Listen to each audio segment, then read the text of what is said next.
So you just got married. So should you combine your finances? So you've been on all these dating apps. You swiping left. Then you finally swipe right. You don't know what to expect. You go on your first date. And then it leads to a second date. Then it leads to a third.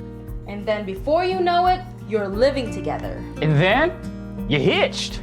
Finally, You get married. You said your I do's. you had fun in your honeymoon. Then reality kicks. Should You combine. finances. Full disclaimer. In this video, we're not telling you that you should combine finances or you should not combine finances. It's all about if it works for you as a couple. It might not, it might, but We're just gonna lay out the information out there because every couple's different. Personal finance, again, is personal. everyone has different needs, and we know that finances very taboo. Yeah. But if you are a serious couple, Like us. you're married, you're in a long-term relationship, should you or should you not? First point, there's full transparency. I would agree with this when it comes to combining finances.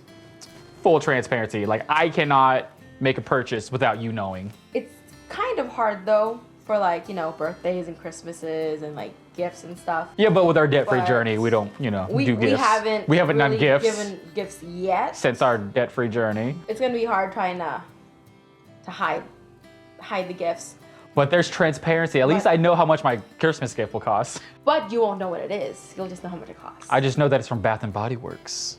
Because he smells. Or what? What? What? Another thing I would say about the full transparency, no shadiness. It is impossible to do anything shady, when there's full transparency in your finances. I mean, unless they have a separate account behind your back that he didn't tell you about. I'm assuming if you're in a committed long-term relationship and you're married, that there shouldn't be any Shadiness, yeah. You can't just randomly go to the strip club without your wife knowing. You can't subscribe to some OnlyFans account and tip her without your wife knowing.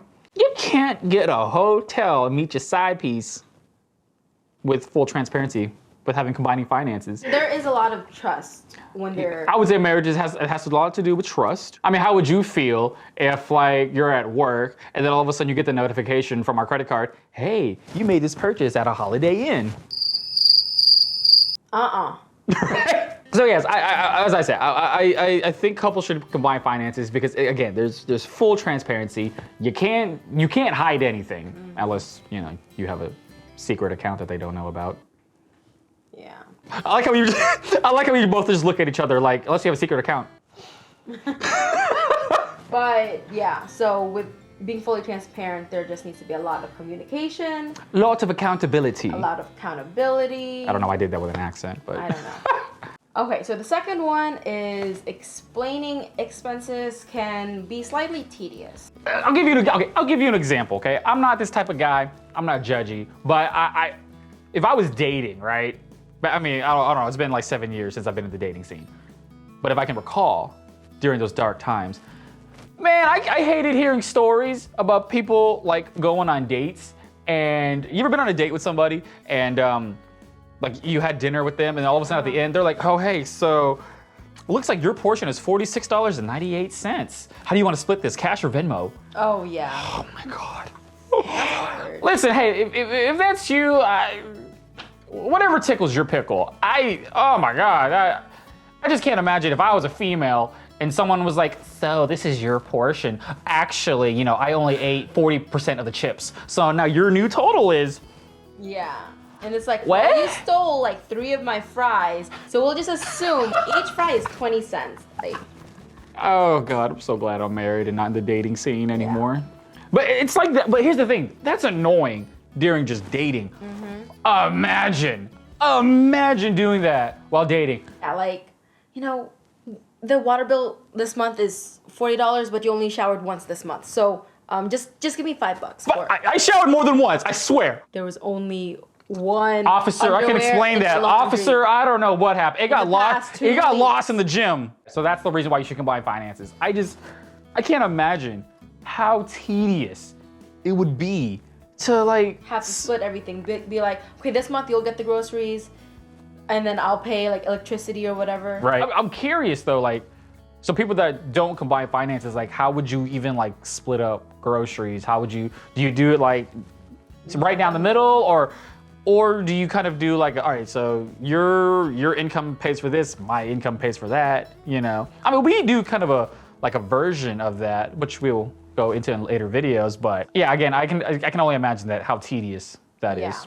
The third reason why you should combine finances, which kind of piggybacks off of the last point, is that combining finances kind of allows you to have more flexibility, I would say. So, for example, if I decide to go to grad school, get my master's, like it would be, if we had separate finances, it would just be a lot more difficult. What if I didn't make as much money as you did? And I would have to pay my entire way through grad school, but since we're married, what if you want to help out? Like, do I owe you back? Like, I feel like there's just a lot of complications. I feel like there's a lot of complications. Also, too, I did some research, since we're going to use a student loan example, because I was thinking like, all right, since, you know, I'm your husband, your beloved husband, how would that work? Like, am I responsible for your student loans while you go to school? And I found the answer. Yes, you are responsible if you live in one of these 9 community property states, but generally no after your spouse dies, unless it's a private student loan. God forbid, what something happens to you and like you decide to go to grad school unilaterally. Now I have to pay back, and if something happened, God forbid something happened to you, now I gotta pay it back? Yeah, I just think it allows for greater flexibility in terms of like certain life changes you make. Also, kind of to piggyback off of the second point and this point, how would you handle a situation like, all right, so most of y'all that'll watch us before, we're going through IVF, or we're gonna be starting IVF soon. And let's just say, you know, Lil Junior, you know, has to go to the ER and there's a big ER bill. I mean, he's half my son, half your son. I mean, are we gonna split the ER bill right down the middle? I'm just trying to figure out how that would work. I mean, I know some couples do that. I'm very genuinely curious how people would split a situation like that. Like, you got a son or daughter, they're in the ER, you got a $5,000 ER bill because, you know, America. And how do you, America. how do you split?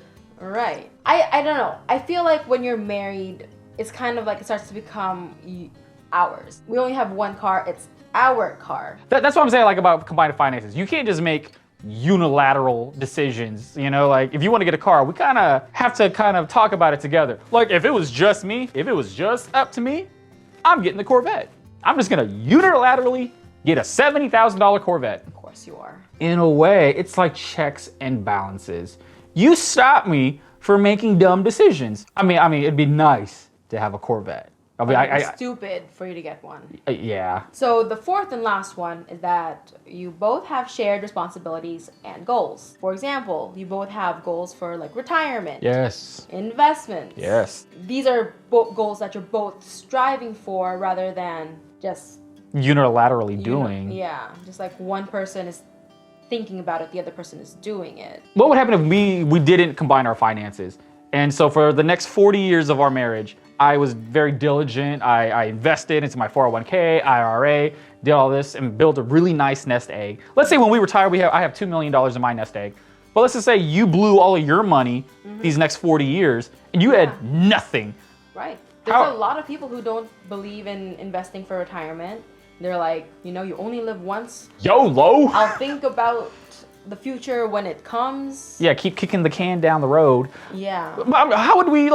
How do we split our finances, you know, if you retire with nothing other than Social Security? So like, I don't know, also too, like, how unfair would that be as if we're retired and I did my part and like I retire on a cruise ship and you are back on land living off of just Social Security? I don't know, I feel like that could lead to a lot of resentment, jealousy. That's very difficult, and I just want to trail back to when I said how finances are very taboo, but once you start getting into like this relationship like seriously, something that needs to be talked about, and you both need to explain like what you expect for the future, just to make sure that your ideas line up. I'm just gonna piggyback off of a very, very wise man once said on his comedy special, Kevin Hart. My bullshit is your bullshit, and your bullshit is my bullshit. So that is all the reasons why you should combine your finances. Stick around for the next video. So we're gonna talk about reasons why you should not combine finances.